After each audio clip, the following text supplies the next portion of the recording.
অসমীয়া নতুন বছৰত তিনি ৰাশি জাতক জাতিকাসকলৰ ওপৰত শনিদেৱৰ পৰম কৃপা দেখিবলৈ পোৱা যাব, যাৰ ফলত এই ৰাশি জাতক জাতিকাসকলৰ ভাগ্য সলনি হৈ পৰিব আৰু তেওঁলোকৰ জীৱনৰ পৰা দুখ কষ্ট নোহোৱা হৈ পৰিব।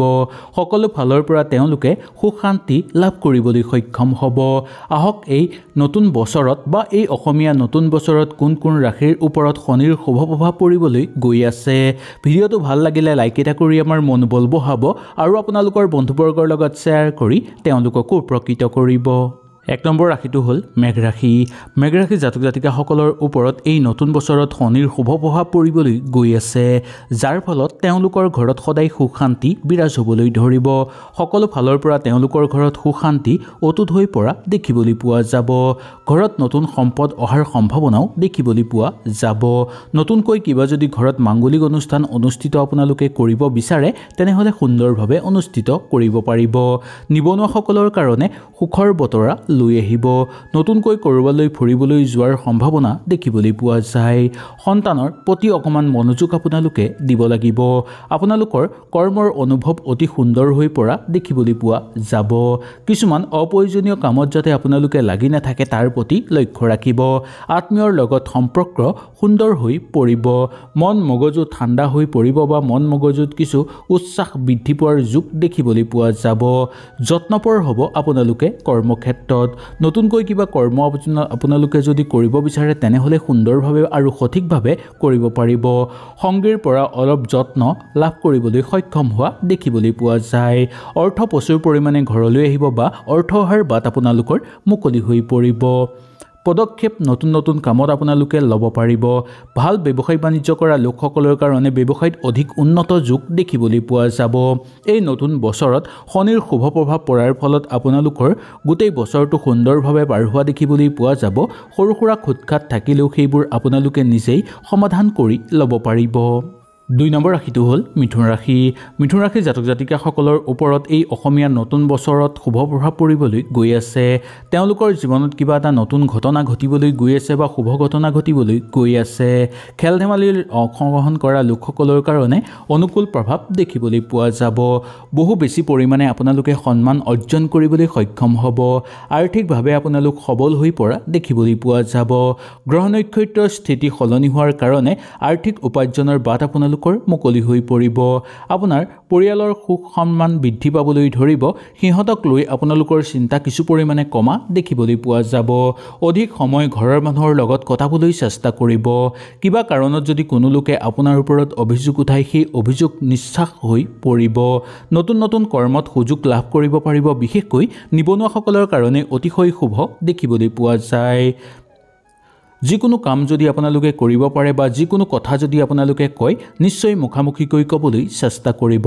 প্ৰিয়জনৰ কিছু সময় দিবলৈ আপোনালোকে চেষ্টা কৰিব লাগিব। হঠাৎ ক'ৰবালৈ যাব বিচাৰিব পাৰে বা হঠাৎ ক'ৰবালৈ যাবলগীয়া আপোনালোকৰ হ'ব পাৰে। পৰিকল্পিত কাম সিদ্ধি হ'ব, কিন্তু সম্পূৰ্ণভাৱে যে সকলো কাম সিদ্ধি হৈ পৰিব তাত কিছু সন্দেহ দেখিবলৈ পোৱা যাব পাৰে। নকাৰাত্মক শক্তিৰ পৰা আপোনালোক বাচি থাকিব পাৰিব আৰু বেয়া শক্তিয়ে এই ক্ষেত্ৰত আপোনালোকক কোনো প্ৰভাৱ পেলাব নোৱাৰিব। শনিৰ শুভ প্ৰভাৱ পৰাৰ ফলত আপোনালোকে সকলো ক্ষেত্ৰতে সফলতা অৰ্জন কৰিবলৈ সক্ষম হ'ব। নতুনকৈ ঘৰত যদি কিবা শুভ কাম আৰম্ভ কৰিব বিচাৰে বা যিকোনো মাংগলিক অনুষ্ঠান আৰম্ভ কৰিব বিচাৰে তেনেহ'লেও সুন্দৰভাৱে আপোনালোকে পাৰিব। দাম্পত্য জীৱনত সুখ শান্তি বিৰাজ হ'বলৈ ধৰিব আৰু প্ৰেমতো আপোনালোকৰ শুভ দেখিবলৈ পোৱা যায়। ৩ নম্বৰ ৰাশিটো কন্যা ৰাশি। কন্যা ৰাশিৰ জাতক জাতিকাসকলৰ এই অসমীয়া নতুন বছৰত আপোনালোকৰ শুভ যোগাযোগ দেখিবলৈ পোৱা যাব। অসমীয়া নতুন বছৰে আপোনালোকক গ্ৰহ নক্ষত্ৰৰ বিশেষভাৱে পৰিৱৰ্তন অনাৰ উপৰিও শনিৰ শুভ প্ৰভাৱ আপোনালোকৰ ওপৰত পৰা দেখিবলৈ পোৱা যাব। এই বছৰত আপোনালোকৰ পৰিস্থিতি আগতকৈ উন্নত হৈ পৰিব। নতুন নতুন সুযোগ সুবিধাৰ লাভ দেখিবলৈ পাব। স্বাস্থ্যও আগতকৈ আপোনালোকৰ উন্নত হৈ পৰিব। খোৱা বোৱাৰ ক্ষেত্ৰত বিশেষকৈ অকণমান লক্ষ্য ৰাখিলে আপোনালোকৰ বেয়া নহ'ব। আহিবলগীয়া কিছুমান চিন্তা আপোনালোকৰ নোহোৱা হৈ পৰিব। সময়ৰ কাম সময়ত আপোনালোকে কৰি হোৱাব পাৰিব। সময়মতে যিকোনো কাম কৰাৰ ফলত আপোনালোকৰ সমাজত মান সন্মান বৃদ্ধি পোৱাৰ উপৰিও আৰ্থিকভাৱেও আপোনালোক সবল হৈ পৰা দেখিবলৈ পোৱা যাব। পৰিয়ালৰ সদস্যৰ সমস্যা সমাধান কৰি ল'ব পাৰিব আপোনালোকে। নতুন কামৰ সুযোগ বা সুবিধা লাভ কৰাৰ সম্ভাৱনা দেখিবলৈ পোৱা যাব। বেলেগৰ পৰা প্ৰেৰণা বা উৎসাহ লাভ কৰিব পাৰিব আপোনালোকে। এই কন্যা ৰাশিৰ জাতক জাতিকাসকলৰ কিছুমান সৰু সুৰা ক্ষেত্ৰত উদ্যম দেখিবলৈ পোৱা যাব। যেতিয়া কাৰোবাক পৰামৰ্শ দিব আপোনালোকে প্ৰথমতেই চাই বুজি পৰামৰ্শ দিব লাগিব। নতুন ঘৰলৈ কাম পোৱাৰ সংকেত দেখিবলৈ পোৱা যাব বা আপোনালোকৰ ঘৰলৈ নতুন কামৰ সুযোগ বা ভাল খবৰ অহাৰ সুযোগ দেখিবলৈ পোৱা যাব। জীৱনসংগীৰ লগত আপোনালোকৰ সুমধুৰ হৈ পৰিব সকলো। যাৰ লগত আপোনালোকে বেছিকৈ সময় অতিবাহিত কৰি ভাল পায় তেওঁলোকক অধিক সময় দিবলৈ আপোনালোকে চেষ্টা কৰাটো উচিত। ঘৰত অতিথি আলহীৰ আগমন দেখিবলৈ পোৱা যায়, যাৰ ফলত আপোনালোকৰ অনুকূল প্ৰভাৱ দেখিবলৈ পোৱা যাব। নতুনকৈ আপোনালোকে ঘৰত কিবা শুভ কাম কৰিব বিচাৰিলে কৰিব পাৰিব। 4 নম্বৰটো হ'ল ধনুৰাশি। ধনুৰাশিৰ জাতক জাতিকাসকলৰ ৰাজনৈতিক ক্ষেত্ৰৰ লগত জড়িত লোকসকলৰ কাৰণে শুভ যোগাযোগ দেখিবলৈ পোৱা যায়। ৰাজনৈতিক ক্ষেত্ৰত আপোনালোকে নিজৰ প্ৰদৰ্শন দেখুৱাব পাৰিব। নিবনুৱাসকলৰ কাৰণেও অনুকূল প্ৰভাৱ দেখিবলৈ পাব। শনিৰ শুভ প্ৰভাৱৰ ফলত আপোনালোকে যি কামত হাত দিব সেই কামতেই আপোনাৰ কাম হৈ যোৱা দেখিবলৈ পোৱা যাব। মাথো স্বাস্থ্যৰ প্ৰতি অকণমান লক্ষ্য ৰাখিব লাগিব। স্বাস্থ্যৰ অৱনতি হ'বলৈ কেতিয়াও নিদিব। বিশেষকৈ সৰু সুৰা জ্বৰ কাহ হ'লেই আপোনালোকে স্বাস্থ্যৰ প্ৰতি ভালকৈ লক্ষ্য ৰাখিবলৈ চেষ্টা কৰিব। আপোনাৰ পৰিকল্পিত কাম সিদ্ধি হৈ পৰিব। সন্তানৰ লগত আপোনালোকে সময় অতিবাহিত কৰি আনন্দিত অনুভৱ কৰিব পাৰিব। পৰিয়ালবৰ্গৰ মাজত থাকোঁতেও সুখ অনুভৱ কৰা দেখিবলৈ পোৱা যায়। বিদ্যাৰ্থীসকলৰ কাৰণে আপোনালোকৰ দূৰ ভ্ৰমণৰ যোগ আছে বা ঘৰৰ পৰা বাহিৰত ভ্ৰমণ কৰা বা শিক্ষাৰ কাৰণে ভ্ৰমণৰ প্ৰবল যোগ দেখিবলৈ পোৱা যাব। জীৱন সংগীৰ লগত আপোনালোকৰ বছৰটো সুমধুৰ হৈ পৰিব। নতুনকৈ কিবা চিন্তা চৰ্চা কৰিব বিচাৰিলে আপোনালোকে কৰিব পাৰিব। আপোনালোকৰ কৰ্মৰ ফলাফল অতি সুন্দৰ হৈ পৰিব। কিবা কাম যদি আপোনালোকৰ আগতেই ৰৈ আছিল, কৰিবলৈ চেষ্টা কৰিও সেই কাম কৰিব পৰা নাই, তেনেহ'লে আপোনালোকে এই নতুন বছৰত, এই অসমীয়া নতুন বছৰত শনিৰ শুভ প্ৰভাৱৰ ফলত সেই সকলোবোৰ কাম কৰিব পাৰিব। দাম্পত্যৰ ক্ষেত্ৰত সুখ শান্তি বিৰাজ হ'বলৈ ধৰিব। ব্যৱসায়িক বাণিজ্যৰ লগত জড়িত লোকসকলৰ কাৰণে ইমান অসুবিধা দেখিবলৈ পোৱা নাযায়। ওচৰ চুবুৰীয়াৰ লগত সুসম্পৰ্ক স্থাপন হৈ পৰিব। ৰাজনৈতিক ক্ষেত্ৰত আপোনালোকে নিজৰ ফলাফল ভাল কৰি তুলিব পৰা যোগ দেখিবলৈ পোৱা যায়। 5 নম্বৰ ৰাশিটো হ'ল মীন ৰাশি। মীন ৰাশিৰ জাতক জাতিকাসকলৰ ওপৰত শনিৰ শুভ প্ৰভাৱ পৰিবলৈ গৈ আছে, যাৰ ফলত আপোনালোকৰ সকলো শুভ হৈ পৰিব। ইয়াৰ ফলত আপোনালোকে সকলো ক্ষেত্ৰতে সুখবৰ লাভ কৰিবলৈ সক্ষম হ'ব। কিবা কাম যদি হাতত লয় সেই কামতো সুচাৰুভাৱে কৰিব পাৰিব। কাম কাজৰ ক্ষেত্ৰত আপোনালোকে কিন্তু অলপ বিশ্ৰাম লোৱাটো বহু দৰকাৰ। বহু কম সময়ৰ ভিতৰত বহু অৰ্থ উপাৰ্জন কৰিব পাৰিব, কিন্তু অৰ্থ যাতে অবান্তিক খৰচ নহয় তাৰ প্ৰতি লক্ষ্য ৰাখিব লাগিব।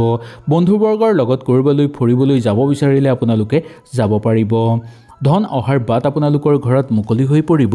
পৰিয়ালৰ লগত সৰু সুৰা কথাতে সংঘাত সৃষ্টি হোৱাৰ সম্ভাৱনাও দেখিবলৈ পোৱা যাব পাৰে, তাৰ প্ৰতি লক্ষ্য ৰাখিব। ঠিকাঠুকলি কৰা লোকসকলৰ কাৰণে ঘৰলৈ এটা ভাল খবৰ অহাৰ সম্ভাৱনা দেখিবলৈ পোৱা যাব। ঘৰুৱা পৰিৱেশত আনন্দময় হৈ পৰিব।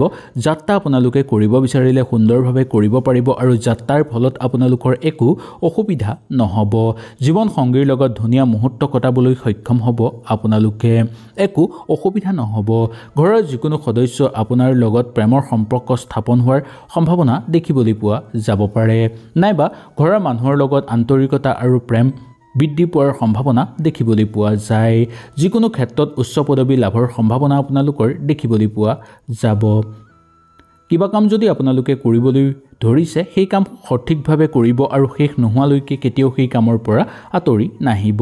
আৰ্থিক দিশত আপোনালোকে ভবা-গুণা কৰি খৰচ কৰাটো উচিত বুলি ক'ব পৰা যায়। ভাই ভনীৰ লগত সৰু সুৰা কথাতে তৰ্ক বিতৰ্ক আছে যদিও চিন্তাৰ কাৰণ নাই। শত্ৰুৰ পৰাক্ৰম কমিবলৈ ধৰিব। উচ্চ পদবী লাভৰ সম্ভাৱনা আপোনালোকৰ দেখিবলৈ পোৱা যাব পাৰে। প্ৰিয়জনৰ লগত আপোনালোকৰ ঘৰত সুখ শান্তি আৰু আনন্দ বৃদ্ধি পাবলৈ ধৰিব। নতুন কৰ্মৰ প্ৰবল যোগ দেখিবলৈ পোৱা যায়। কৰ্ম কৰোঁতে আপোনালোকে ধ্যান দি কৰিবলৈ চেষ্টা কৰিব। হয়তো এই ভিডিঅ'টোত আপোনালোকৰ ৰাশিটো বিচাৰি পালে। যদি আপোনালোকৰ ৰাশিটো নাপালে তেনেহ'লে নিশ্চয় মোক তলত কমেণ্ট কৰিব। আপোনালোকৰ সকলো কমেণ্টৰ উত্তৰ মই আপোনালোকক দিবলৈ চেষ্টা কৰিম। তেনেহ'লে আজিলৈ মোক বিদায় দিয়ক। কাইলৈ পুনৰ আপোনালোকক লগ পোৱাৰ প্ৰতিশ্ৰুতিৰে আজিলৈ নমস্কাৰ।